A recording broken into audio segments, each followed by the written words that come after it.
Bonsoir à tous. Disparition inquiétante. Un homme de 71 ans est porté disparu du côté de Bonlieu dans le Jura. Il n'a pas donné de nouvelles depuis qu'il est parti randonner près des cascades du Hérisson mercredi. Son véhicule a été retrouvé sur le parking. Les gendarmes lancent un appel à témoins. Son sac à dos rouge et jaune et ses bâtons de marche pourraient vous aider à le repérer. Si vous disposez d'informations, contactez la gendarmerie en composant le 17.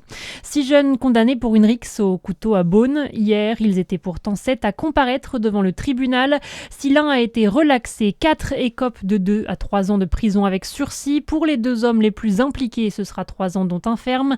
Un dossier qui démarre d'un tag insultant sur le mur d'un garage. L'affaire se termine avec des couteaux et des clés à molette dans les mains. Bilan, 3 hommes ont été blessés. Dernière ligne droite avant les élections municipales. 885 listes se présentent en Côte d'Or, dont 290 dans l'arrondissement de Dijon.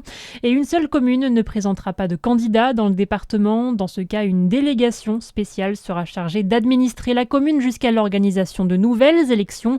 En attendant, n'oubliez pas le premier tour, le 15 mars prochain. Dans l'actualité également, les explosions s'enchaînent au Moyen-Orient, Israël et les États-Unis contre l'Iran. Le Conseil de sécurité de l'ONU prévoit une réunion d'urgence à 22h ce soir. De son côté, Emmanuel Macron a aussi convoqué un Conseil de défense et de sécurité nationale à 18h.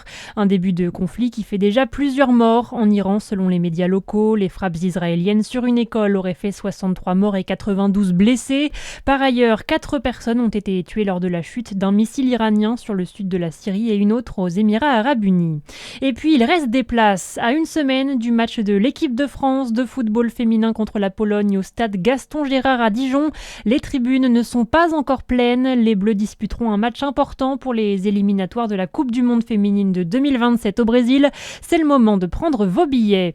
Voilà pour l'essentiel de l'actualité. Bonne fin de journée sur Fréquence Plus.